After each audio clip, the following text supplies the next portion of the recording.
सुखविंदर सिंह सुक्खू जी के साथ मेरी तरफ से तो अच्छे संबंध हैं, हाँ, हाँ। उनकी तरफ से अच्छे नहीं हैं, परंतु जो झूठे मुकदमे उन्होंने बनाए हैं ना, वो गलत कर गए हैं। ये हमारा हिमाचल में बड़ा रिवाज है कि आप जैसा रिवाज डालेंगे, जैसा बर्तन डालेंगे, दूसरा भी वैसे मोड़ देता है। मतलब हिमाचल में बदलापुर फिल्म बनेगी जब बीजेपी की गवर्नमेंट आएगी। मंत्री नहीं बनाया, आपकी को हर्ट हुई थी, मतलब कि यार मेरे से जूनियर लोग बन गए। पहले तो विक्रमादित्य की कोशिश हुई कि इसको चीफ पार्लियामेंट सेक्रेटरी बना दो, उसके बाद मेरा नाम पहली लिस्ट में अप्रूवल हुआ मंत्री के रूप में। हाँ, दिल्ली से मैसेज आया, आपने किसने बताया दिल्ली से कि आपका नाम अप्रूव है? राजीव शुक्ला जी ने। उसके बाद इन्होंने बोला कि नहीं, राजेंद्र राणा को बाद में बनाएंगे। तो 2022 में जब कांग्रेस की गवर्नमेंट बनी तो सुक्खू जी के साथ क्यों आपका विरोध शुरू हो गया? इस सुखविंदर सिंह सुक्खू की आंखें जो है ना, इसमें वीरभद्र सिंह का कोई समर्थन नजर आया तो उसमें आंखों में इनकी रड़क हो जाती है। जब उन्होंने झूठ बोलना शुरू कर दिया, हमारे नोट अप्रूव कर देते थे, बाद में कहना कि जब तक मेरा व्हाट्सएप पे मैसेज नहीं आए तब तक इसको। तो ये आपको किसने बताया? अफसरों ने बताया। नहीं, तख्ता पलट हुआ वो तो। नहीं, कैसे आपने तख्ता पलट किया ना? कैसे तख्ता पलट हुआ, मुझे इस बात को समझाइए। मतलब आप सबसे भरोसेमंद थे प्रेम कुमार धूमल जी के, तो क्या कारण ऐसा रहा कि मतलब दूर हो गए? आपको दूर किए या आप खुद दूर हो गए थे? सही, मैंने चुनाव भी आमने सामने हम लोग आमने सामने लड़ा आपने, तो मैंने उनकी शान के खिलाफ कुछ शब्द नहीं बोला। तो जब दूर हुए तो आपको दुख भी होता है कि धूमल जी से दूर होना? इंटेलेक्चुअल थे, सिखाने वाले थे और गुरु थे। वैसे शारीरिक तौर पर बेशक हम लोग अलग होते हैं, परंतु मन से, दिल से हम अलग नहीं हो रहे। दिल्ली में आपने बड़ा जलवा दिखाया, दिल्ली में राष्ट्रीय अध्यक्ष जगत प्रकाश नड्डा जी का प्रोग्राम किया। उससे पहले आपने हमीरपुर में जयराम जी का बहुत बड़ा शो करवाया। तो गेम कहाँ घूम रही है पॉलिटिकल? ये का मतलब फंडिंग कहाँ से होती है सर्व कल्याणकारी संस्था को? आपने अनुराग ठाकुर जी के खिलाफ भी चुनाव लड़ा था एमपी का, उसके बाद क्या अब उनके साथ रिश्ते ठीक हैं? शिमला के होटल में एक कंट्रोवर्सी हुई थी, कांग्रेस ने बड़ा पीछे से इसे मुद्दा उठाया, तो अगर आपको उचित लगे तो इस आपके पास मौका भी है इस मंच पे। मीडिया ट्रायल एलिगेशन ये लगे कि 10 से 15 करोड़ रुपया एक विधायक को मिला जिन्होंने बीजेपी में शामिल होने के लिए आए। मैं कहता हूँ, हमने कहा था आप 15 करोड़ छोड़िए, अब 15 पैसे साबित करिए कि हमने लिए। कांग्रेस की टिकट पे आप लड़े, सारे विधायक जो थे बाकी कि कांग्रेस की टिकट पे लड़े और जीते, तो फर्स्ट प्रायोरिटी तो कांग्रेस के आदेशों की नहीं होनी चाहिए? तो हमारी जान को खतरा है। सुक्खू के जो गुंडे थे बाहर खड़े किए गेट पर, उन्हें गाड़ी को पलटने की कोशिश की। हमें तो सीआरटी के लोगों ने, आप अंदर बैठे थे? हम अंदर बैठे थे, उसको पलट रहे थे गाड़ी को। कि सुक्खू जी हम 9 के 9 लोगों को राजनीतिक विरोधी नहीं मान रहे हैं, वो हम लोगों को दुश्मन मानते हैं। आज हमारे साथ जो पॉलिटिकल पर्सनैलिटी हैं, ये हमेशा विवादों और सुर्खियों में रहते हैं। पॉलिटिकल दंगल में आजकल इनका खून खूब उबाल मार रहा है। जी हाँ, आज हमारे साथ राजेंद्र राणा जी हैं, जो सुजानपुर से 3 बार विधायक रह चुके हैं और 2012 में इनका पदार्पण हुआ सुजानपुर से और 14,000 वोटों से ये जीते थे। उसके बाद ये 2017 में सुजानपुर विधानसभा क्षेत्र से जीते और उस दौरान उन्होंने जो मुख्यमंत्री पद के दावेदार थे प्रेम कुमार धूमल जी, उनको हराया। उसके बाद ये 2022 में जीते और उसके बाद इनका दंगल चलता रहा पॉलिटिकल सर्कल में। और उसके बाद कांग्रेस सरकार में सुक्खू जी से इनकी लड़ाई शुरू हुई और वो उसके बाद कांग्रेस इनको छोड़नी पड़ी, भाजपा में इनकी एंट्री हुई और आज हमारे न्यूज़ रूम में राजेंद्र राणा जी हैं। राणा जी, बहुत बहुत स्वागत है आपका। आपका बहुत बहुत धन्यवाद। आप आज धर्मशाला आए हैं और दिल्ली में आपने बड़ा जलवा दिखाया, दिल्ली में राष्ट्रीय अध्यक्ष जगत प्रकाश नड्डा जी का प्रोग्राम किया। उससे पहले आपने हमीरपुर में जयराम जी का बहुत बड़ा शो करवाया। तो गेम कहाँ घूम रही है पॉलिटिकल? ये देखिए, जहाँ तक ये दोनों कार्यक्रमों का संबंध है, पहले तो 9 नवंबर को श्री जयराम ठाकुर जी, जो कि भारतीय जनता पार्टी के हिमाचल प्रदेश के लीडर हैं, वरिष्ठ नेता हैं, 6 बार के विधायक हैं, 1 बार के मुख्यमंत्री हैं, 1 बार मंत्री रहे हैं, प्रदेश के अध्यक्ष भी रहे, वो कार्यक्रम में आए और वो हमारा सर्व कल्याणकारी ट्रस्ट जो है उसका कार्यक्रम था और उस कार्यक्रम में हमने महिला सम्मान समारोह रखा था और जिला हमीरपुर की लगभग 20 महिलाओं को सम्मानित किया गया, चाहे स्पोर्ट्स के क्षेत्र में थी, चाहे समाज सेवा के क्षेत्र में थी। तो महिलाओं का सम्मान करना ये हमारा नया कार्यक्रम नहीं था, ये पिछले 2000 सन से लगातार हम लोग कर रहे हैं। और आपकी जानकारी के लिए मेरे अपने चुनाव क्षेत्र में लगभग 585 के करीब महिला मंडल और स्वयं सहायता समूह है, और उनको 2002 से लगातार हम 7 दफा सम्मानित कर चुके हैं। और जब हम किसी महिला मंडल को, स्वयं सहायता समूह को सम्मानित करते हैं, तो हम ये नहीं देखते हैं कि ये किस जाति का है, किस पार्टी का है, वोट किसको डालते हैं। हम महिला मंडलों को सम्मानित करते हैं बिना किसी भेदभाव के। है वो तो बात। और अभी भी हम लोग 8वीं दफा सम्मानित करने के लिए, ये बस इस साल के खत्म होते ही हम लोग उसको भी शुरू कर रहे हैं। ये तो संस्था का कार्यक्रम था। और ये पॉलिटिकल बता रहे थे कि प्रोजेक्टेड है, क्योंकि अनुराग जी गए थे मंडी और वहां पे सीएम शिप के नारे लग गए, और इसको लेकर पॉलिटिकल सर्कल में ऐसी चर्चा हुई कि ये फिर प्रोजेक्ट करवाया गया, प्रोग्राम सुजानपुर में, हमीरपुर में प्रोजेक्ट करवाया गया।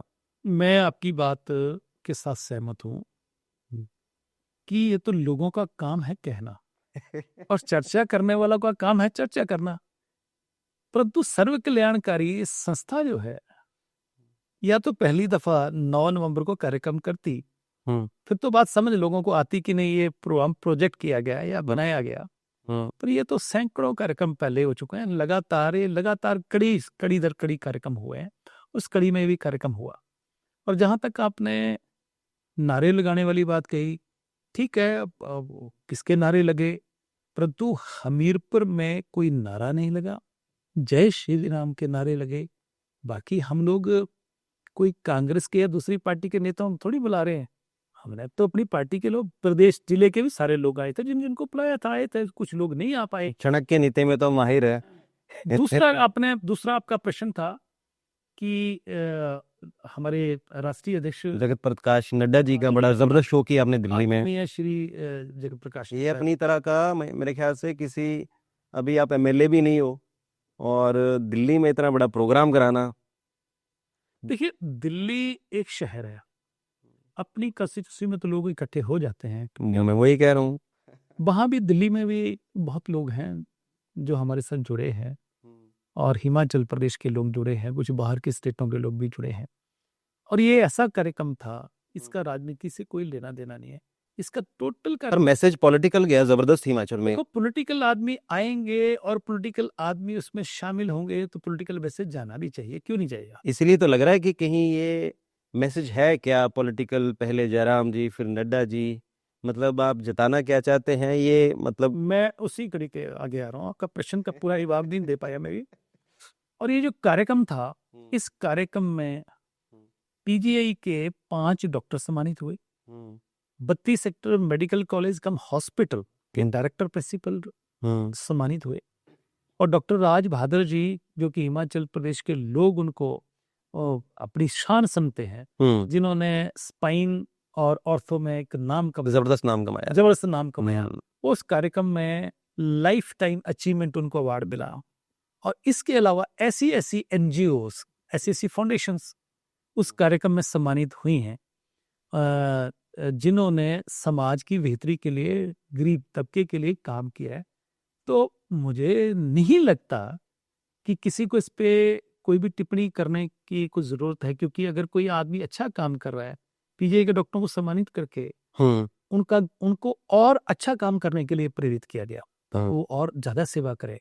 हमारी एनजीओ के साथ लगातार वो लोग मेडिकल कैंप्स भी करते हैं, आपके यहाँ धर्मशाला भी करके गए हैं, अभी लाहौल स्पीति भी करके ना, वहाँ केलांग में भी करके आए, उसके बाद उन्ना में भी किया, उससे पहले अब में भी किया, मेरे सुजानपुर में भी कई हुए, तो जगह जगह कार्यक्रम होते हैं, बिलासपुर में हुए हैं।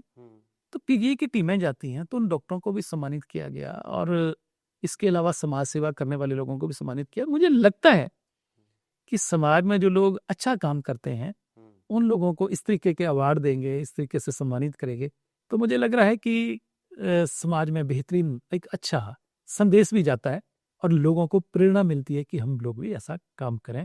और मुझे लग रहा है कि कुछ लोग, क्योंकि हम लोग राजनीति से जुड़े हैं, 3 बार विधायक रहे हैं, और राजनीति में भारतीय जनता पार्टी के प्रदेश के वरिष्ठ प्रवक्ता भी हैं, तो स्वाभाविक है कि लोग राजनीति से जोड़ते हैं। परंतु मैं व्यक्तिगत तौर पर पिछले 25 सालों से एनजीओ के माध्यम से लोगों की सेवा कर रहा हूँ। 7,200 7200 से प्लस बच्चियों की शादियों में योगदान दिया गया है। थोड़ा दिया गया, बड़ा दिया गया, कितना भी दिया गया। सर्व कल्याणकारी संस्था का अगर नाम आया ही है तो आप throughout the Himachal programmes करते हैं, बाहर भी अभी दिल्ली में भी आपने प्रोग्राम कर दिया, तो एक एनजीओ के लिए इतने बड़े बड़े प्रोग्राम करना तो बड़ा मुश्किल का काम। तो फंडिंग कहाँ से होती है सर्व कल्याणकारी संस्था को? आप कोई भी नेक काम करके शुरुआत कर दो, शुरुआत करने की देरी होती है और भगवान ऊपर वाला सब करता है। नहीं तो करते कितने आप कनेक्शन से करते हैं कि कैसे? हमारे इस देश में, इस प्रदेश में, प्रदेश के बाहर इतने चाहने वाले हैं, इतने दोस्त हैं कि सारे फंड करते हैं, खुद कहते हैं कि भाई हमें भी कुछ जिम्मेवारी लगाओ। तो मुझे लगता है कि नेक काम करने के लिए जब आदमी को भरोसा हो जाता है कि व्यक्ति सही काम कर रहा है, सही जगह जा रहा है, तो बहुत सारे लोग उसमें कंट्रीब्यूट भी करना चाहते हैं। परंतु इसमें मैक्सिमम हम लोग अपनी तरफ से करने की कोशिश करते हैं, और कोई कंट्रीब्यूट भी करना चाहे तो भी हम सोच के लेते हैं कि इसका लेना नहीं लेना है। तो अच्छे काम के लिए तो मुझे लग रहा है भगवान भी साथ देता है। सर्व कल्याणकारी एक मंदिर का निर्माण जब शुरू होता है, एक ईंट रखी जाती है, फिर कौन बनाता है उसको? ईश्वर का उसकी तरह आशीर्वाद होता है, ईश्वर खुद ब खुद लोगों को प्रेरित करता है।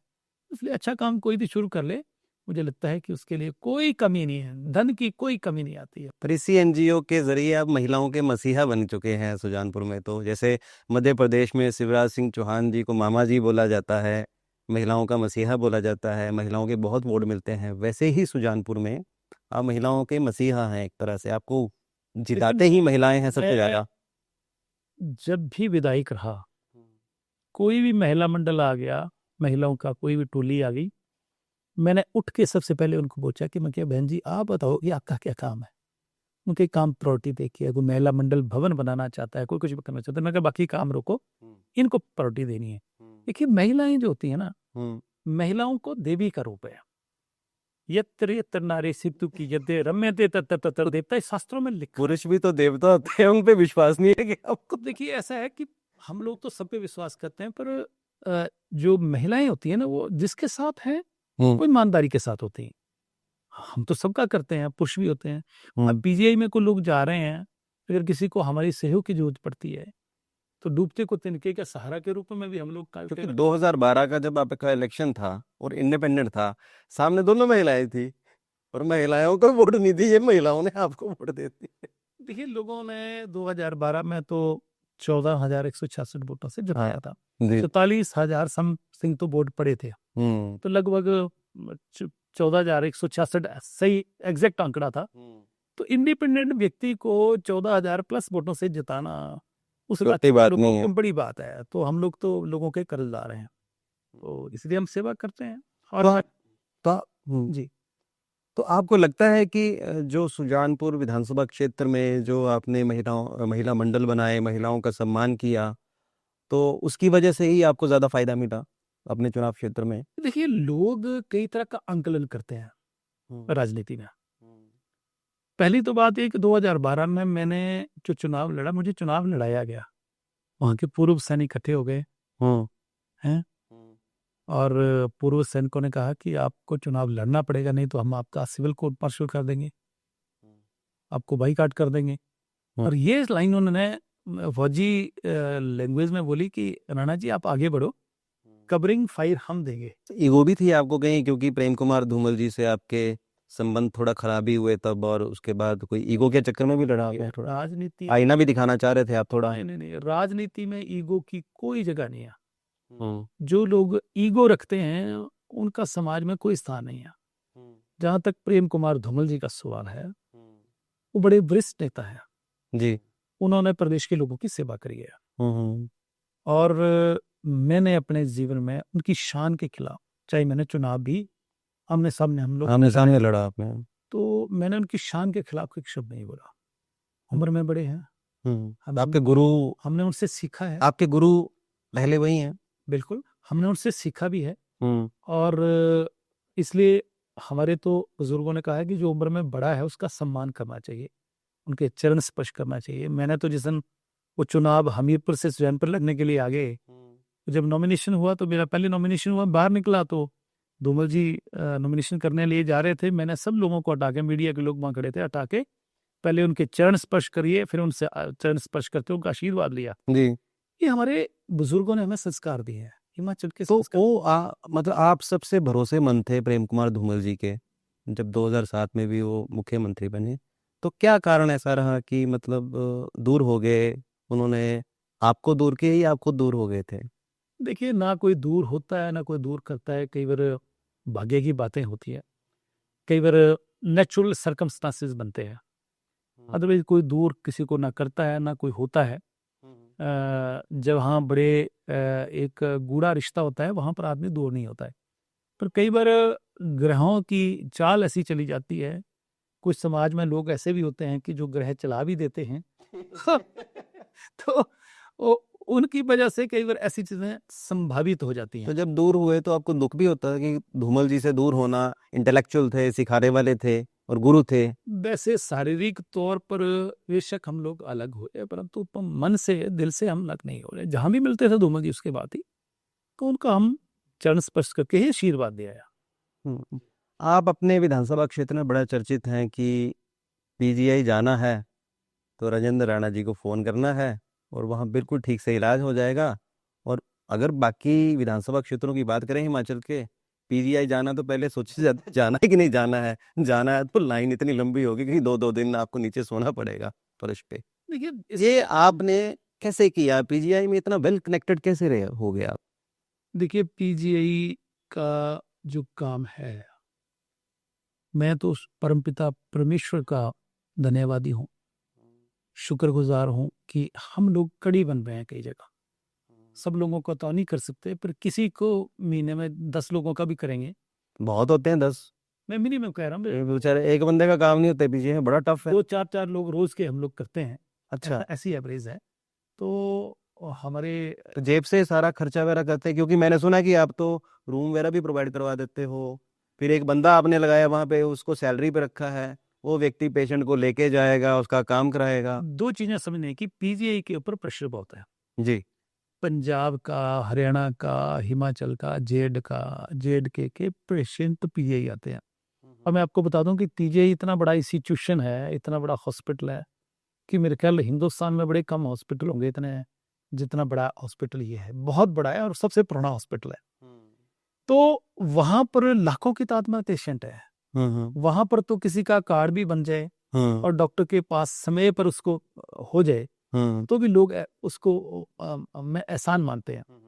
परंतु कुल मिला के इसमें ये है कि अगर हम लोग बीच में कड़ी कहीं छोटी मोटी बन रहे हैं तो हमें ईश्वर का शुक्र गुजार हम होना चाहिए कि हम किसी नेक काम में अपना योगदान थोड़ा बहुत दे रहे हैं।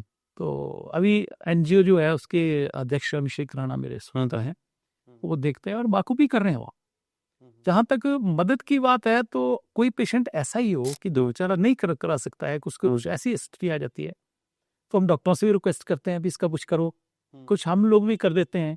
तो इस तरीके से किसी का काम हो जाए। तो बहुत सारे ऐसे किस्से हैं जिनके काम हुआ, जिनके पास मेरी कंस्टिट्यूंसी में ऐसे पेशेंट थे जो कि वहां से सुजानपुर से चंडीगढ़ तक उनके जाने का खर्चा नहीं था, उनको ले जाना। अरे आंखों में भी आंसू आ जाते हैं कई बार ऐसी चीजें देख के। स्वाभाविक है, कई पेशेंट ऐसे मिलते हैं जी, मैंने कहा आप इलाज क्यों नहीं करा रहे हैं, ये हार्ट की प्रॉब्लम है। कहते जी इलाज तो कराना चाहते हैं पर स्थिति नहीं है। अच्छा। तो मैंने कहा भैया जीवन बड़ा इंपॉर्टेंट है, अब जाइए किसी को गाड़ी करके दे दी, वहां व्यवस्था कर दी। तो ये सब चीजें आपके मन में आई कैसे कि मैंने इस तरह से इलाज कराना है? कि आपके जीवन में कई ऐसी चीजें घटित हुई थी क्या ऐसी भाई? देखिए ऐसा है कि जिस व्यक्ति ने, जो व्यक्ति समाज में गरीब के करीब रहा हो, गरीबी को भी करीबी से देखा हो, गरीब के दर्द को समझा हो, सुना हो, वो इन चीजों को समझ सकता है। एक पेशेंट है जो कि बीमार है और वो हॉस्पिटल में उसकी समर्था नहीं है कि वो इलाज करा सकता है। अगर इलाज नहीं कराएंगे तो वो उसके जीवन समाप्त हो जाएगा। उसका परिवार भी है, उसके बच्चे भी हैं, उसकी धर्मपत्नी भी है। तो ऐसा काम करेंगे तो कहीं कोई धन्यवाद करे ना करे, उसके उसके जो लेजर लगे हैं, उसके जो कंप्यूटर हैं भगवान के, मुझे लगता है, मुझे पूर्ण विश्वास है कहीं वह तो दर्ज होते हैं ना कि इसका क्या किया है। राजनीति में आने से पहले आप बहुत बड़े बिजनेसमैन थे, तो इतना बड़ा बिजनेसमैन कैसे बने और क्या बिजनेस करते थे आप? देखिए, कई बार आदमी को लगता है मैंने ऐसा कर दिया वैसा कर दिया। मुझे ऐसा लगता है कि जीवन की जो गाड़ी है उसका स्टीयरिंग जो है वो कहीं और ही है। ये पहले से ही फैसले हुए होते हैं कि मैं तो पटलांदे स्कूल में पढ़ा, गांव में पढ़ा, गांव में पढ़े आप तो? और ये हाँ, मेरी फैमिली चंडीगढ़ में सेटल थी, तो हायर एजुकेशन मेरी वहीं हुई। तो उसके बाद क्या क्या हुआ मुझे भी अपने जीवन में पता नहीं, परंतु जो भी हुआ मैं एक बात को महसूस करता हूँ, एक आस। तो बिजनेस किस चीज का था आपका? जैसे देखिए, मैंने कई तरह के काम किए हैं। मैंने लैंड डेवलपमेंट के काम भी किए हैं। जी, कि कब की बात है सर? 96 की 90s में आप बिजनेस में हाँ, आ गए थे, रियल स्टेट में आ गए आप? नई थी वह जमीन लेके। हम्म अब देखिए, जिस आदमी को 50,000 का प्लॉट था दे दिया जमाने में, हम्म आज वो 50 लाख का है, अच्छा, तो वो घर बन गया उसका। जी। और सबसे बड़ा पुण्य का काम है कि किसी को छत का इंतजाम आप कर दें, हम्म तो वो भी पुण्य का काम हुआ है। हम्म तो ईश्वर के हाथ में आपके जीवन की गाड़ी होती है, स्टीयरिंग ईश्वर के हाथ में है। मैंने कभी सोचा नहीं था कि मैं पॉलिटिक्स में आ जाऊंगा। पॉलिटिक्स में कैसे आए, मतलब? ये भी एक बहाना है, नहीं तो कैसे एंट्री हुई, कोई किसके थ्रू एंट्री हुई आपकी? कोई कारण नहीं, कारण हुआ कहीं। मैं एक्चुअली 2002 में मैंने 20 जून 2002 को मैंने कार्यक्रम किया। आपको डेट भी याद है? yes।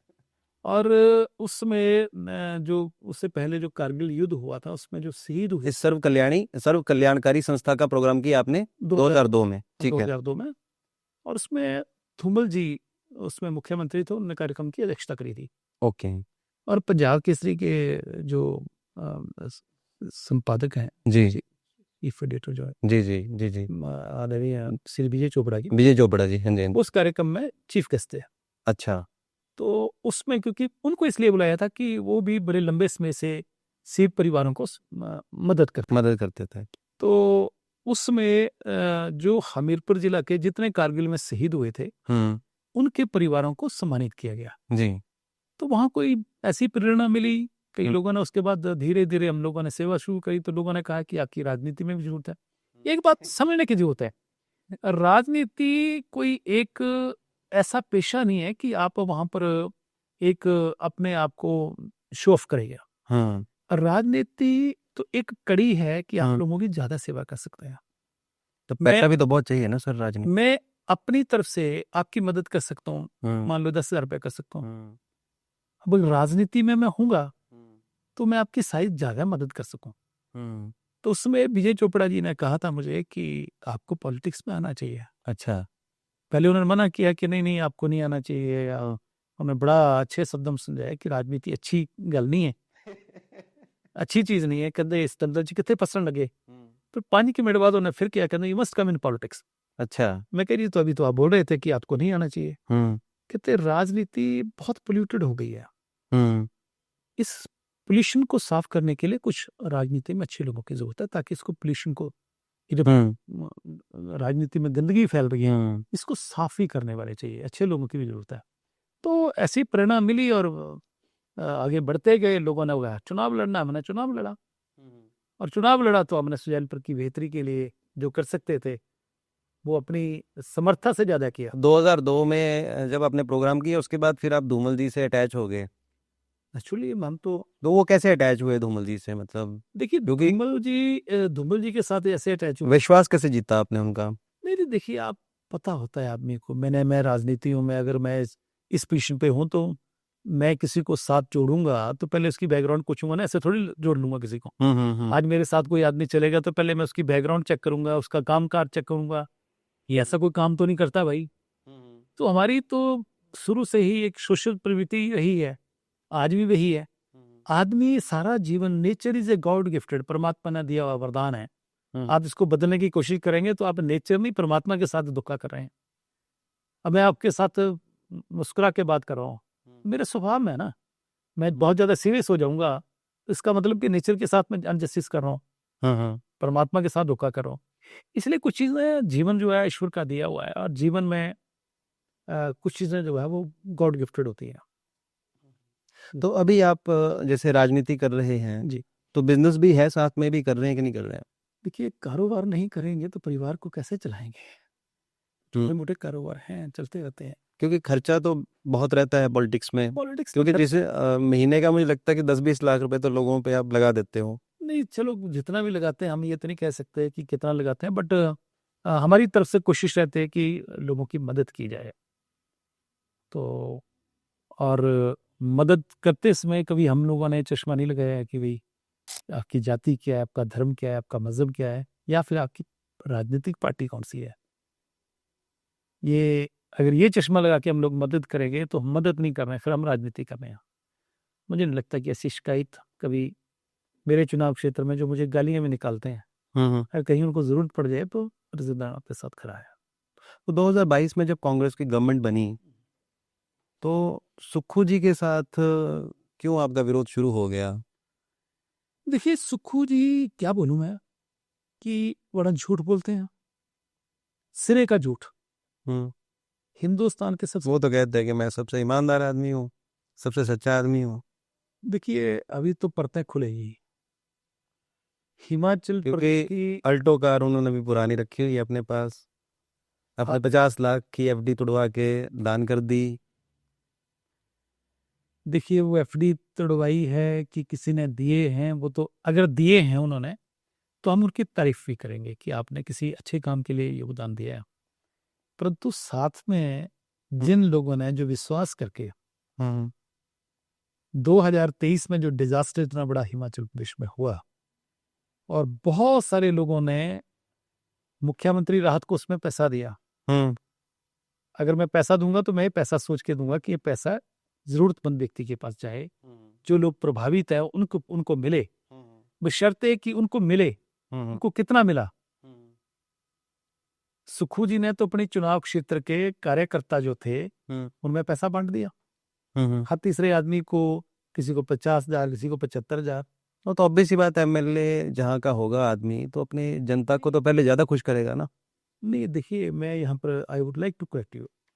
वो पैसा जो दिया है, जिस मकसद से, जिस मनसा से दानी सज्जन ने दिया है कि वही एक गरीब लोगों की मदद में काम आए, इसका घर गया उसके काम आए, हैं, तो वहां होना चाहिए ना करना।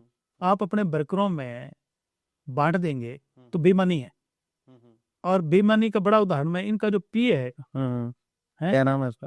पता नहीं नाम क्या है, हमने नाम काहे को लेना। पीए जो है उसकी धर्मपत्नी के नाम 75,000 रुपया लिस्ट है मेरे पास पड़ी थी, 75,000 दे गया। ये अपने लोगों को खुश करना है, वर्करों की लिस्ट डाली। देखिए ये बेईमानी है। और जहां तक आपने बिगड़ने की बात कही, इस सुखविंदर सिंह सुक्खू की आंखें जो है ना, इसमें वीरभद्र सिंह का कोई समर्थन नजर आएगा तो उसमें आंखों में इनकी रड़क हो जाती है, वो आंखों में ना चुभन हो जाती है। और झूठ बोलने में एक्सपर्ट हैं, कमिटमेंट के बड़े भरी कच्चे हैं। तो लड़ाई कब से, जैसे सरकार बन चुकी, सरकार बनने के कितने समय बाद थोड़ा सा जब उन्होंने झूठ बोलना शुरू कर दिया, हमारे नोट अप्रूव कर देते थे, बाद में कहना कि जब तक मेरा व्हाट्सएप नहीं पे मैसेज नहीं आए तब तक इसको। तो ये आपको किसने बताया? अफसरों ने बताया, आपको? अफसरों ने बताया कि जब तक मैसेज नहीं आएगा। फिर मैंने कहा भी कि मुख्यमंत्री के साइन हो, जब हो जाते हैं, अप्रूवल हो जाती है, तो मुख्यमंत्री जी आप अपनी अथॉरिटी को चैलेंज कर रहे हैं, आप अपनी कुर्सी को जो है वो उसको जलील कर रहे हैं कि आप अपने ही साइन किए हुए अपने ही अथॉरिटी को आप चैलेंज कर रहे हैं। या तो अप्रूव लिखो मत, उसको फाइल पे मंगवा लो, या नॉट अप्रूव्ड लिख दो, या कुछ भी लिख दो। जब आप अप्रूवल दे रहे हैं, देखिए मेरी कसी चुस्सी में मैं अपने लोगों के, जिन लोगों ने मुझे वोट देके विधानसभा भेजा, उनके काम नहीं कर पाऊंगा। और मेरी कसी चुस्सी, तो फिर मैं उन लोगों को मुंह क्या दिखाऊंगा? मेरी कसी चुस्सी में आए 6 बड़ी घोषणाएं कर गए, एक भी इंप्लीमेंट नहीं हुई है, तो मुख्यमंत्री के ऊपर विश्वास कौन करेगा? और कई इश्यूज हैं। तो आप हार्ड भी हुए थे क्या, कि मतलब आपको मंत्री नहीं बनाया? क्योंकि आप 3 बार चुनाव जीते थे लगातार, और एक हार्ड भी हो जाता है आदमी, यार बाकी लोग मंत्री बन रहे हैं, हमें नहीं बनाया। मंत्री बनने से कोई आदमी बड़ा बनने वाला नहीं है। नहीं, एक ईगो हर्ट तो होती है आदमी की। मंत्री बनने से कोई बड़ा नहीं आपकी ईगो हर्ट हुई थी, मतलब कि यार मेरे से जूनियर लोग बन गए और हमें तो पूछा ही नहीं ऐसा। नहीं, और जूनियर का भी प्रश्न नहीं है, कई बार पॉलिटिकल कंपल्शंस होती हैं, कई बार जूनियर भी बनाना पड़ते हैं, कई बार 6-6 बार के एमएलए जो मंत्री नहीं बनते हैं। हम्म। परंतु प्रश्न ये है कि ये व्यक्ति झूठ बोलता है। एक तो आपने बता दिया झूठ की, डीओ वाला, और कोई बड़ा झूठ कोई? देखिए, इन लोगों ने सबसे बड़ा क्या किया कि मैंने आपको बता दिया कि जो वीरभद्र के साथ जुड़े लोग हैं, हाँ। पहले तो विक्रमादित्य की कोशिश हुई, इसको चीफ पार्लियामेंट सेक्रेटरी बना लो। अच्छा, उसके बाद मेरा नाम पहली लिस्ट में अप्रूवल हुआ, मंत्री के रूप में? हाँ, दिल्ली से मैसेज आया, आपने मुझे बताया दिल्ली से कि आपका नाम अप्रूव है। राजीव शुक्ला जी ने, राजीव शुक्ला जी ने आपको प्रभारी बताया? थे, वही बताएंगे ना। अच्छा, तो भी उन्होंने आपका बताया कि आप मंत्री बन रहे हो, लिस्ट में आपका नाम है? नाम नहीं, अप्रूवल हुई इसमें। अच्छा, अप्रूवल हुई। अच्छा। और इस बात का उसके बाद इन्होंने बोला कि नहीं, राजेंद्र राणा को बाद में बनाएंगे। अच्छा। चलो कोई बात नहीं, नहीं भी बनाओ, मुझे उस बात का कोई मलाल नहीं है, पर काम तो करो ना भैया। हो सकता है कि मेरे बनने से इनको कोई कष्ट हो। अच्छा हुआ, मैं शुक्रगुजार हूँ ईश्वर का हम्म। कि इस डूबते हुए जहाज जो है, इससे हमारा छुटकारा हो गया है, क्योंकि कांग्रेस का पूरे देश में जहाज डूब चुका है। और ये जो हिमाचल है, इसमें तो इतने छेद हो गए हैं कि इतने छेद हो गए हैं कि इसका नामो निशान ही नहीं रहेगा। ये तो आप कांग्रेस में रह के भी तो लड़ाई लड़ सकते थे ना, बीजेपी में जाने की क्या जरूरत थी? जिस घर में आपको घुटन हो, सफोकेशन हो, जीवन बड़ा छोटा है। नहीं तो घर तो आपका सुजानपुर की जनता था ना सर, आप तो एमएलए तो थे ही।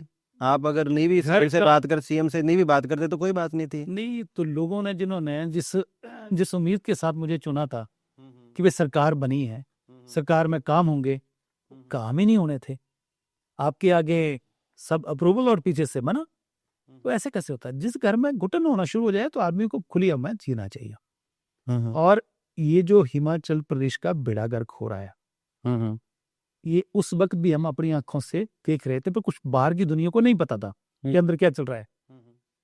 ये राजा वीरभद्र सिंह भी बोल गए थे, इनको मौका नहीं मिलेगा, मिलेगा तो प्रदेश का बेड़ा गर्क कर देंगे और कांग्रेस को परमानेंट खत्म कर देंगे। परंतु आज पूरा प्रदेश इस बात को देख रहा है, प्रदेश का बच्चा बच्चा बोल उठा है, प्रदेश का कांग्रेस का कार्यकर्ता इस वक्त सबसे हताश है, प्रदेश के मंत्री हताश है, प्रदेश के विधायक हताश हैं। ये तो हम परमपिता परमात्मा ईश्वर का धन्यवाद करते हैं कि भाने सिर उनसे छुटकारा हो गया है। पर ये भी कहाँ सही है कि जनमत को चैलेंज ही कर देना, सरकार को गिराने की कोशिश करना जो जनता ने चुनी है? क्या ये भी चुने हुए लोगों का काम सरकारें बनाना है और सरकारें बदलना भी है। जब सरकार सही ना चले तो उसको बदलने का काम भी चुने हुए लोग करते हैं। It's a part of democracy. मान लीजिए आप कुछ बना दिया, आपको आप काम सही नहीं करेंगे तो क्या प्रदेश की जनता का साथ आप धोखा कर रहे हैं, प्रदेश की जनता का आप नुकसान कर रहे हैं, प्रदेश की जनता को आपने गारंटियां दे दी, उनके साथ आप वादा खिलाफी कर रहे हैं, तो आपको हटा देना चाहिए कि नहीं हटा देना चाहिए? कि प्रदेश की जनता को जो है वो बर्बादी की राह पे लेके जाएं? नहीं तो बर्बादी की राह पे लेके जा रहे हैं। जब इन्होंने इतनी बड़ी बेईमानी करी है, कितना झूठ बोलते हैं। इन्होंने चुनावों के दौरान घोषणा करी कि 18 साल से 60 साल की उम्र की सभी महिलाओं को हम 1500 रुपए देंगे। उसमें कोई कंडीशन तो तय नहीं थी। उसके बाद जब बाई इलेक्शन हमारे हुए तो सारी कंस्टिट्यूंसी की महिलाओं के फार्म भराए गए।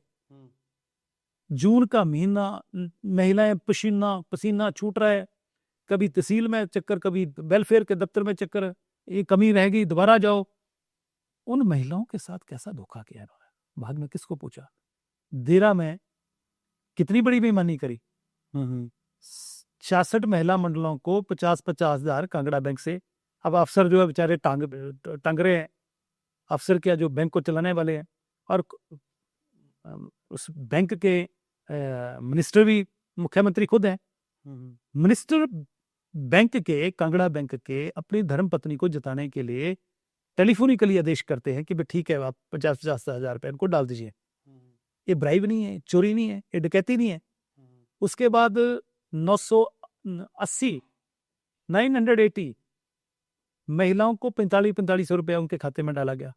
सिर्फ 3 महीने डाला गया, एक बार डाला गया, उसके बाद उनको नहीं पूछा। ये बेईमानी नहीं है? आज हिमाचल प्रदेश की जनता जो है 1,05,000 करोड़ उस पर हो गया। अब देखिए ना कि 1966 में, 1971 में पूरा पूर्ण राज्य बना, और 2022 तक 51 साल हो गए सुक्खू जी के आने से पहले। तो 51 सालों में हिमाचल प्रदेश पर 65,000 करोड़ कर्जा था, तो इन्होंने 40,000 करोड़ कर्जा 3 साल से पहले कर दिया, 2.5-3 साल में कर दिया। पर प्रदेश जा कहाँ रहा है, और सारा का सारा खजाना जो है अपने उन दोस्तों के ऊपर लटाया जा रहा है। अब राजा वीरभद्र सिंह रहे कि नहीं रहे मुख्यमंत्री, 1 ओएसटी 2 ओएसटी, धूमल जी रहे, जयराम जी रहे 1 ओएसटी, इन्होंने दर्जनों ओएसटी, दर्जनों मीडिया कोऑर्डिनेटर, मीडिया एडवाइजर, और ये तो सीएम का प्रेरोगेटिव होता है ना, उन्होंने कितने प्रेरोगेटिव ये नहीं होता है, ही इज ए कस्टोडियन। उसको कस्टोडियन बनाया गया कि प्रदेश की जनता का जो खजाना है उसको आप सर मैनेजर, आपने पूरा प्रदेश कैसे मैनेज करना है, तो जिस व्यक्ति को जिम्मेदारी दी है तो उसने अपने स्टाइल से वर्क करना है। हो सकता है कि उसको कई बार ज्यादा लोग चाहिए। Tell me one thing, what was the need कि आप 2 दर्जन मीडिया कोऑर्डिनेटर रखेंगे, ऐसे कोऑर्डिनेटर्स रखे हैं जिनका काम ही जो है वीडियो बनाना, पेज चलाना, फिर अपोजिशन के लोगों को टारगेट करना, जिसमें चाहे जयराम जी हैं, चाहे सुधीर शर्मा है, चाहे राजेंद्र राणा है। ठीक है, हमारी पब्लिसिटी कर रहे हैं, नेगेटिव पब्लिसिटी कर रहे हैं, हमारी तो पब्लिसिटी कर रहे हैं। अब पर इतना भी क्या हो गया हिमाचल प्रदेश में कि हम लोग भैया घर में हस्बैंड वाइफ होते हैं कि नहीं होते, हस्बैंड वाइफ की कई बार तकरार हो जाता है, अनबन हो जाती है, वो भी एक दूसरे को छोड़ देते हैं, छोड़ते हैं कि नहीं छोड़ते, तलाक हो जाता है ना। अगर हमारी सुक्खू के साथ नहीं बनी, हमने कांग्रेस छोड़ दी या इन्होंने हमें निकाल दिया, निकाला ना, नहीं तख्ता पलट हुआ वो तो नहीं कैसे आपने तख्ता पलट किया ना, कैसे तख्ता पलट हुआ, मुझे इस बात को समझाइए। तख्ता पलट ऐसे हुआ कि 1.5 महीने तक सारे विधायक धर्मशाला से लेके शिमला तक रहे, और एलिगेशन ये लगे कि 10 से 15 करोड़ रुपया एक विधायक को मिला जिन्होंने बीजेपी में शामिल होने के लिए आए। किसने बोला है? ये तो सुखविंदर सिंह सुक्खू आरोप लगा रहे हैं। सुक्खू आरोप लगा रहे हैं ना, उन्होंने हमारे ऊपर एफआईआर दर्ज करवा दी जी कि ये लोग, और जिन्होंने एफआईआर दर्ज कराई है उन्होंने एप्लीकेशन में लिखा है कि हमने अखबारों में पढ़ा। आप जर्नलिस्ट हैं जी, आप अखबार में लगा दें कि राजेंद्र राणा ने पैसे खा लिए, उसके ऊपर कोई आदमी एफआईआर दर्ज कर, ऐसा कभी जीवन में मैंने नहीं राजेंद्र राणा के खिलाफ एफआईआर दर्ज करनी करो, पर भैया आप पहले एविडेंस तो ले लो ना, पुलिस को चाहिए था एविडेंस ले लेते। पूरा एपिसोड बताओ हुआ क्या था ये। तो हुआ क्या है कि हमने वोट डाला, हमने कहा है कि हम हिमाचल प्रदेश के व्यक्ति को वोट डालेंगे जी, जो हिमाचल का हो, ताकि वो हिमाचल की आवाज बुलंद करे वहां पर, हिमाचल को अपना पैसा वापस हिमाचल में आए। पर आपकी आवाज तो ये नहीं होनी चाहिए थी कि कांग्रेस की टिकट पे आप लड़े, सारे विधायक जो थे बाकी कि कांग्रेस की टिकट पे लड़े और जीते, तो फर्स्ट प्रायोरिटी तो कांग्रेस के आदेशों की नहीं होनी चाहिए। नहीं देखिए, ऐसा है ना कि जब प्रदेश की बात आ रही, हमने कहा पार्टी को जी कि आप हिमाचल प्रदेश का कोई भी कैंडिडेट दे। अच्छा, ये बोला था आपने? बोला। अच्छा, हमने एक नहीं कई बार बोला, अच्छा उन्होंने हमारी बात नहीं सुनी जी। और देखिए राज्यसभा में वोट आप किसी दूसरे कैंडिडेट को डालेंगे, it's not a crime, it's not unconstitutional.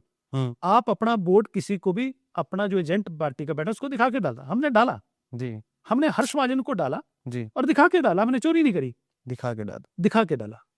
उसके बाद हम लोग वहां से कॉफी पीने के लिए गए, हाउस में आए, दूसरे दिन भी हाउस में आए जी, और इन्होंने हमारे ऊपर ये आरोप लगाया कि जब वहां पर बजट पास हो रहा था तब ये लोग मौजूद नहीं थे, विप जारी हुआ था, ये मौजूद नहीं थे, इसलिए इनको निष्कासित कर दिया जाता है। ठीक है। विप का उल्लंघन तब होता जब हम हाउस में कांग्रेस पार्टी के खिलाफ वोट डालते तो विप का उल्लंघन होता, या वहां पर कोई सरकार को गिराने के लिए वोटिंग होती और हम कांग्रेस के खिलाफ वोट डालते तो भी हमने सरकार को गिराने की कोशिश करी। ऐसा तो हुआ ही नहीं। जब इन्होंने एफआईआर दर्ज करना शुरू कर दी और उसके बाद इन्होंने हमें निष्कासित कर दिया तो क्या करते हम, फिर इनके घर में घुसते, हमने तो अपना घर बनाना था ना कहीं है?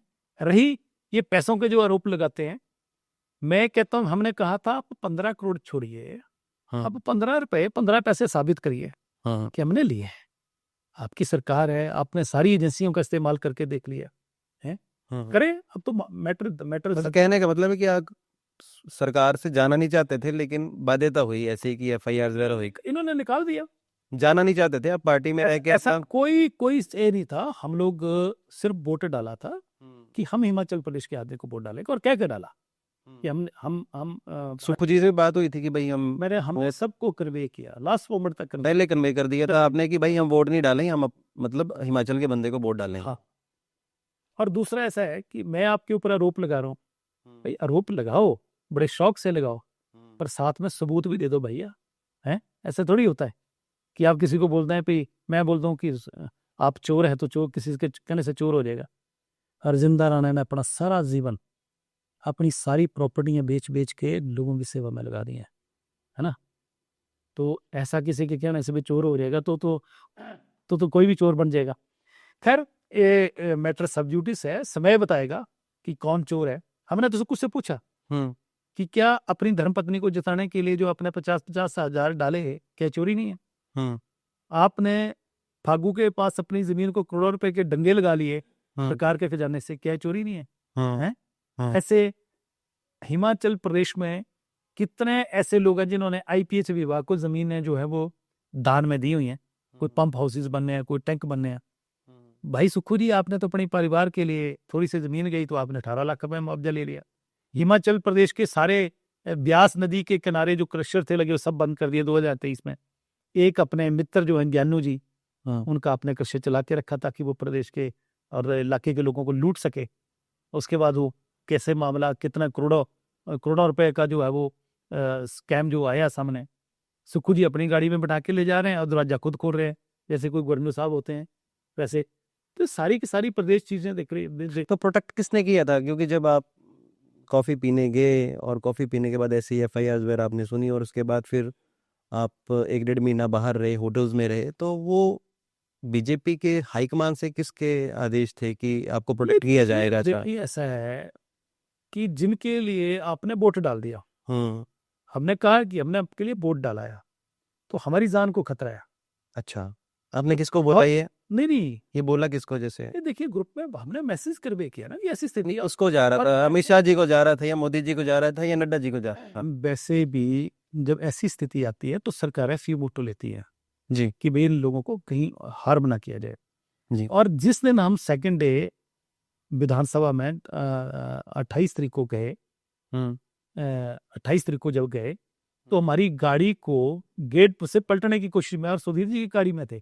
अच्छा, तो शिमला में सुक्खू के जो गुंडे थे बाहर खड़े किए गेट पर, उन्हें गाड़ी को पलटने की कोशिश की। हमें तो सीआरटी के लोगों ने, और आप अंदर बैठे थे? हम अंदर बैठे थे, उसको पलट रहे थे गाड़ी को। अच्छा, सारे मीडिया ने देखा वहां पर। तो जब आपकी जान को खतरा हो जाएगा तो भैया, तो गवर्नमेंट तो कोई ना कोई गवर्नमेंट तो प्रोटेक्ट करेगी आपको। गवर्नमेंट की जिम्मेवारी है आपकी जान। मतलब ये है कि फिर जो बीजेपी ने अपने खर्चे पे ही आपको प्रोटेक्ट किया। मतलब देखिए, सिक्योरिटी जो खर्चे का प्रश्न नहीं है। सिक्योरिटी किस लिए होती है? पुलिस किस लिए होती है? लोगों की जान माल की रक्षा के लिए। इसमें पैसे का प्रश्न नहीं है। लोगों को सिक्योरिटी किस लिए दी जाती है? आम आदमी को सिक्योरिटी दी जाती है कई बार इसकी जान को खतरा है। तो उस कड़ी में हम लोग भी हैं। हम तो हिंदुस्तान के नागरिक हैं, टैक्स पेयर्स हैं हम लोग जी। तो ये थोड़ी कि टैक्स नहीं देते हैं सरकार को। तो हमें सुरक्षा दी है, उस समय भी दी है, तो सरकार की जिम्मेवारी बनती थी। सुरक्षा भी मिली हुई है बिल्कुल। जब तक सरकार को लगे कि इन लोगों को खतरा, तब तक सुरक्षा रहेगी। तो अभी बुलाते हैं आपको शिमला में एफआईआर जो हुई है आपके खिलाफ? ये पहले उन्होंने इन्वेस्टिगेशन में बुलाया हमें, हमने हम गए और जो जो सवाल थे उनके जवाब दिए। हमने तो ये भी कहा कि और भी कोई सवाल है तो भैया बोलो, हम जवाब देने के लिए तैयार हैं।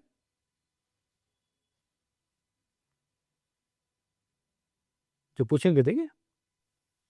आपने अनुराग ठाकुर जी के खिलाफ भी चुनाव लड़ा था एमपी का, और उसके बाद क्या उनके साथ रिश्ते ठीक हैं? देखिए, चुनाव लड़ने का मतलब यही नहीं हो जाता है कि हम किसी के दुश्मन हैं। राजनीतिक पार्टियों में चुनाव एक दूसरे के खिलाफ लड़ते हैं जी। जब विधानसभा पहुंचते हैं या विधानसभा के बाहर भी मिलते हैं तो इकट्ठा ही खाना खाते हैं। अच्छा, चुनाव आप जगह अपनी अपनी जगह है। आप जिस पार्टी से आप संबंध रख रहे हैं उस पार्टी से आप चुनाव लड़ रहे हैं, कोई दूसरा आदमी दूसरी पार्टी से लड़ रहा है। अगर चुनाव कोई जीत जाता है, कोई हार जाता है, तो कोई दुश्मन थोड़ी हो जाते हैं। ऐसा कुछ नहीं है। तो अनुराग जी को भी आप अपने फंक्शन में बुलाएंगे? तो बुलाया आपने? वैसे अभी जो हमारा सैनिकों का कार्यक्रम हुआ था उसमें आए तो थे कार्यक्रम में वो।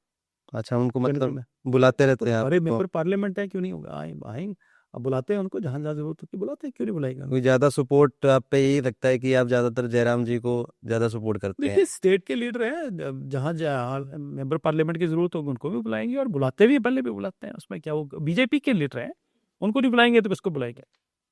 हम कांग्रेस के लोग को थोड़ी बुला रहे हैं। कांग्रेस के लोग थोड़ी बुला रहे हैं, हम अपनी पार्टी के लोगों को बुलाएंगे।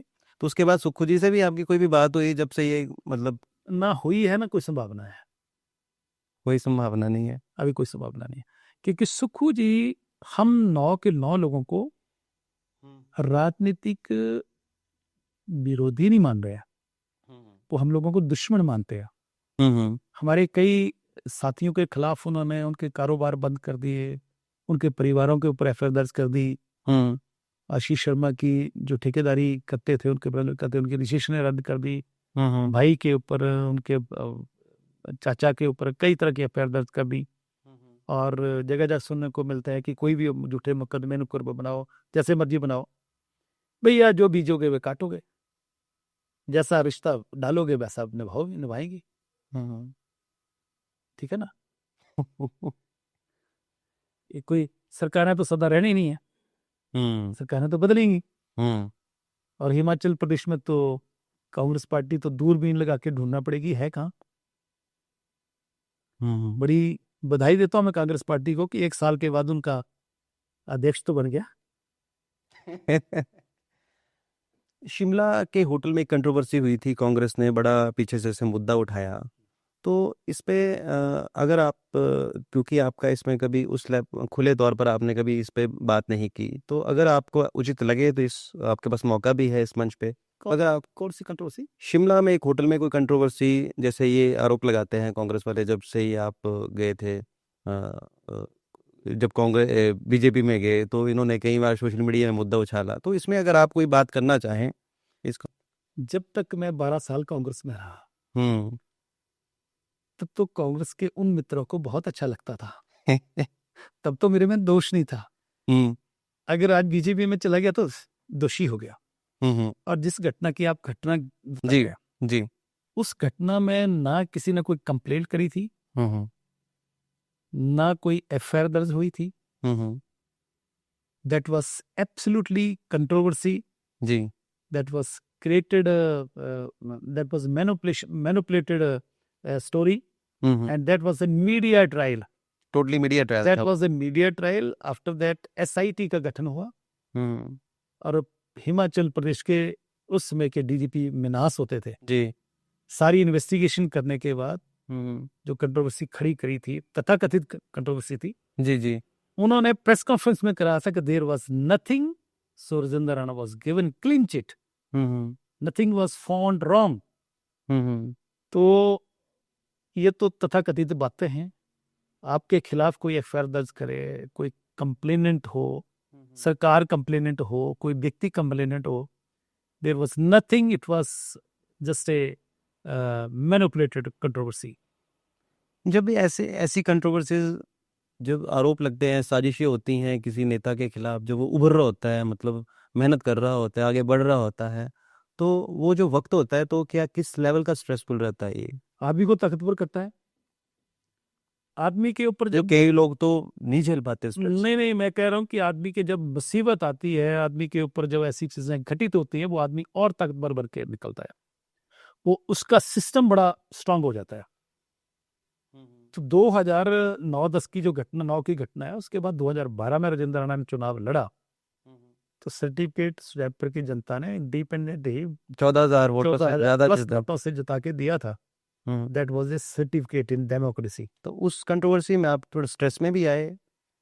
थोड़ा बहुत मतलब ऐसा लगा कि यार ये क्या हो गया, जो साला मतलब ही नहीं बनता, मतलब एकदम से कोई चीज़ आप सुबह उठ के देखो कि जो चीज़ आप जिसमें इन्वॉल्व ही न हो, अचानक से वो चीज़ हो गई है और तरह तरह की बातें चलती हैं और स्ट्रेस लेवल, फैमिली है, 10 चीज़ें हैं। जब ये घटना घटी थी ना, जी सर, उस समय कांग्रेस के अध्यक्ष कौल सिंह ठाकुर थे जी, तो कौल सिंह जी की प्रदेश के अध्यक्ष के नाते स्टेटमेंट आई थी कि राजेंद्र राणा को जबरन फंसाया जा रहा है। ये कांग्रेस पार्टी के अध्यक्ष की स्टेटमेंट थी। जी हैं जी। दूसरा, जब ऐसी घटनाएं घटती हैं तो आदमी स्ट्रेस में भी आता है, उसको बुरा भी लगता है। हाँ, परंतु एक बात व्यक्ति को समझ लेनी चाहिए जीवन में, कि जीवन में जब आप ताकतवर बन रहे हो, आपकी ताकत बढ़ रही हो, तो ऐसी घटनाएं आपको फेस करना पड़ सकती हैं। उसके लिए मेंटली भी आदमी को तैयार रहना चाहिए। ऐसे आरोप प्रत्यारोप जब आदमी जीवन में आगे बढ़ता है तो स्वाभाविक चीजें रास्ते में आती हैं और उसको, उनका आदमी को परवाह नहीं करनी चाहिए। हमने नहीं करी ये परवाह। तो ऐसी चीज़ों का कोई लॉजिक नहीं है। तो आज की डेट में अगर कोई पॉलिटिशियन है तो उसको कैसे रहना चाहिए? देखिए, पॉलिटिक्स में एक बात बड़ी ज़रूरी है, जो मैं समझता हूँ, हम्म कि व्यक्ति को पॉलिटिक्स में आने से पहले अपने घर को आर्थिक तौर पर ठीक तरीके से मजबूत कर लेना चाहिए। कहीं उसको अपने घर को चलाने के लिए, बच्चों को फीस देने के लिए या दूसरे खर्चे करने के लिए कहीं आपको दूसरे रास्ते ना अपनाना पड़े, लोगों से पैसे ना करना पड़े कि पैसे दे दो, ये करो वो करो। हम्म फाइनेंशियली आदमी मजबूत होकर घर से चलेगा तो मुझे लग रहा है कि वो समाज के लिए ज़्यादा बेहतर कर सकता है। कई बार क्या होता है कि अपने खर्चों को चलाने के लिए पैसे से, हालांकि अब तो आपको दुख होता है कि मतलब यार पॉलिटिक्स में नहीं एंटर की तो बिजनेस ही करते तो आप अरबपति होते भी?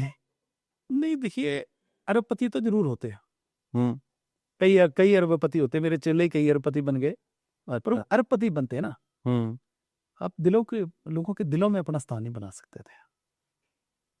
और पॉलिटिक्स में तो देखो ना, मतलब फाइनेंशियली भी नुकसान है, फैमिली का भी नुकसान है, फैमिली को कहाँ टाइम दे पाते हैं हम, टाइम फैमिली को? बहुत कम टाइम दे पाते हैं, परंतु मैं कह रहा हूँ कि आपको पॉलिटिक्स के माध्यम से हम्म आप लोगों के लिए बेहतर कर सकते हैं, और वो पॉलिटिक्स ही एक आपके पास रास्ता है, और एक मतलब इसको कह सकते हैं कि एक कठिन रास्ता है।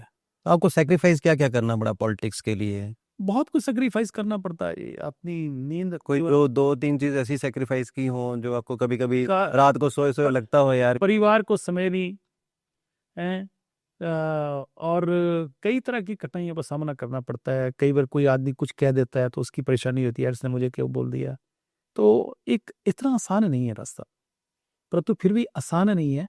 आसान तो सारे काम कर लेता है आदमी, करने के काम भी करने चाहिए। तो पत्नी कई बार बोलती नहीं है कि आपने कभी टाइम मुझे नहीं दिया? पत्नी का बहुत मैं शुक्रगुजार हूँ कि हमेशा वो मुझे अच्छे काम करने के लिए प्रेरित करती रही।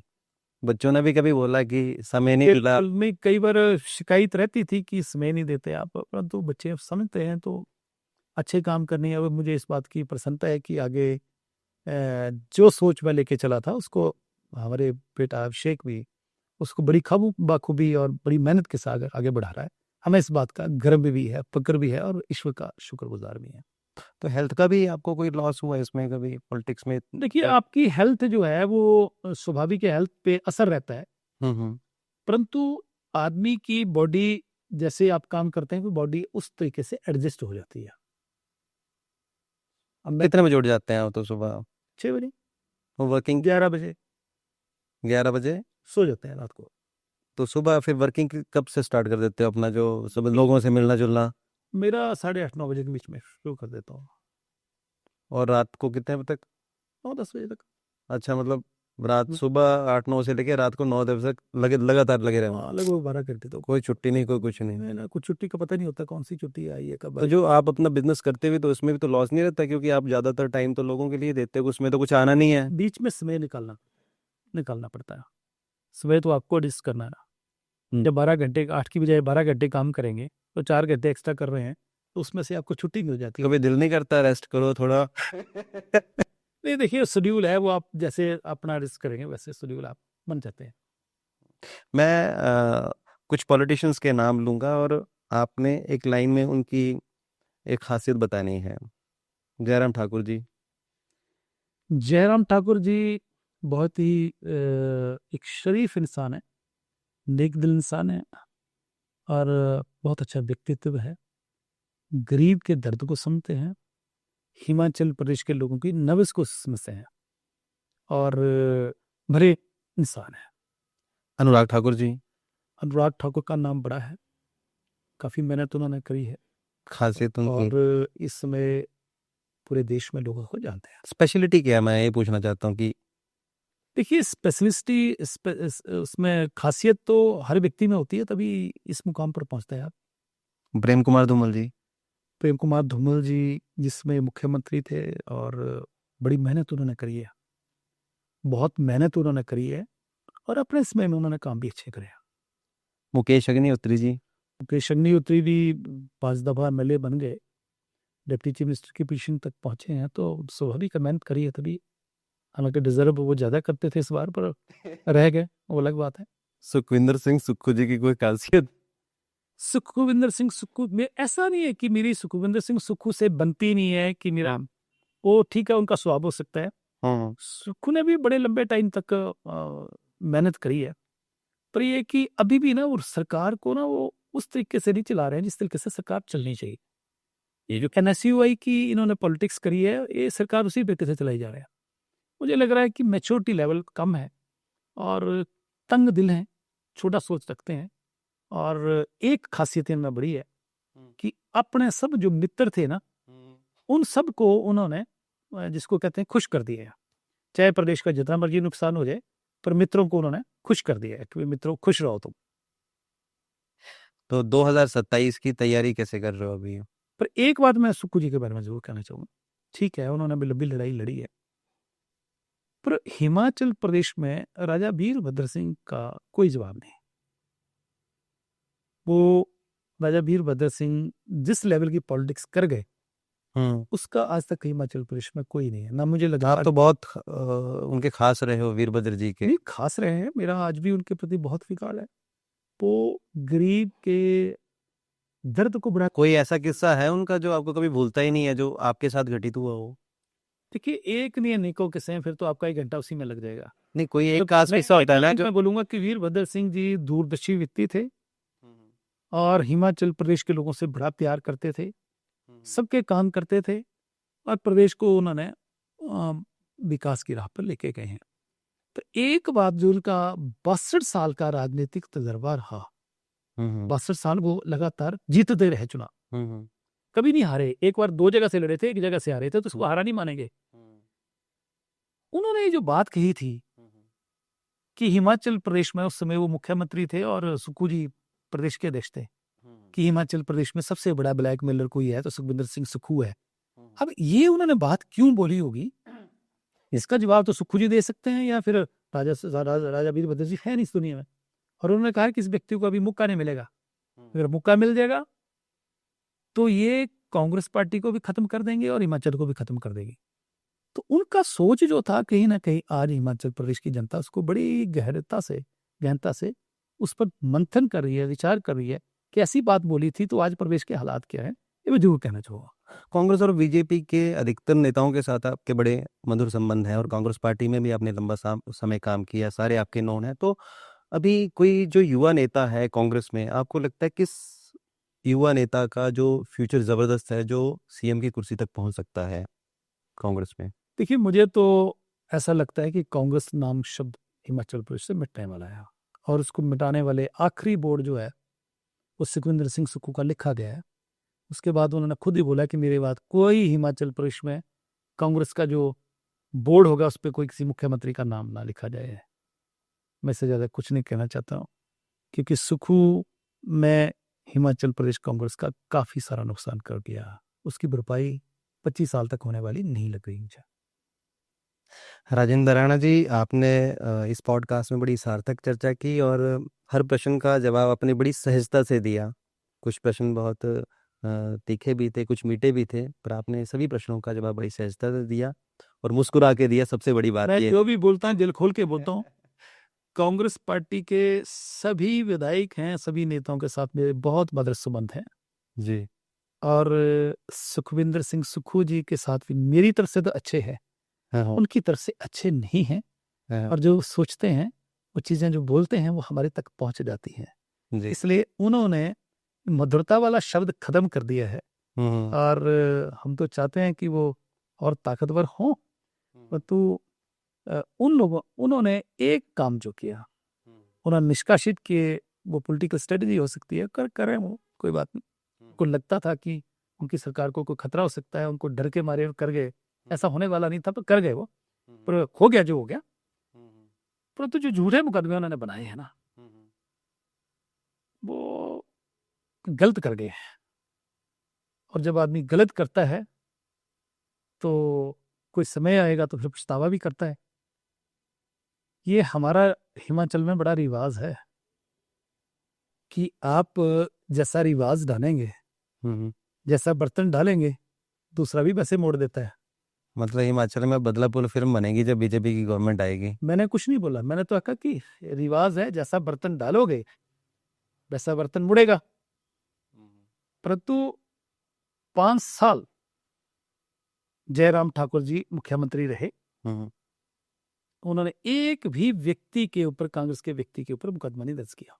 उन्होंने खत्म किया था उन्होंने पॉलिटिकल खत्म किया था। उन्होंने पॉलिटिकल जो वेंडेटा था वो खत्म कर दिया। राजा वीरभद्र जी के समय और कुछ घटनाएं घटी थी एक दूसरे के प्रति, परंतु जयराम ठाकुर जी ने इस प्रदेश की लोगों के टेम्परामेंट को समझते हुए, शालीनता को समझते हुए, देवी देवताओं के प्रदेश को समझते हुए उन्होंने इस चीज को बंद किया। और सुक्खू जी ने आके उससे 10 गुना आके, जो पिछला रिकॉर्ड था 10 नहीं 100% ज्यादा, इन चीजों को खोल दिया। कोई पत्रकार है, उसने कुछ बोल दिया तो उसके ऊपर मुकदमा, अगर कोई पॉलिटिकल आदमी आपका साथ नहीं दे रहा तो उसके ऊपर मुकदमा। मैं तो कह रहा हूं कि जो पुलिस वाले आपने मुकदमे दर्ज करने में लगाए हैं, कुछ लोग तो अधिकारी भी हैं, कुछ पुलिस के भी हैं, जो जरूरत से ज्यादा कर रहे हैं।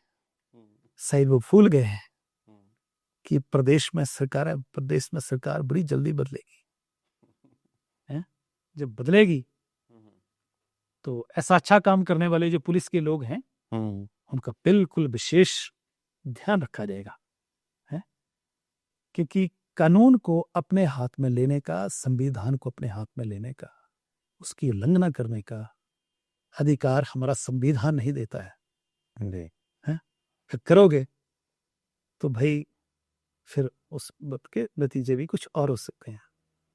तो एक ये जो प्रथा सुक्खू जी ने शुरू करी है, ये मुझे लग रहा है कि आने वाले समय के लिए कांग्रेस पार्टी के लोगों के लिए, हिंदी में बोलते हैं ना, पहाड़ में कीड़े डालने वाला काम इन्होंने कर दिया है। धन्यवाद।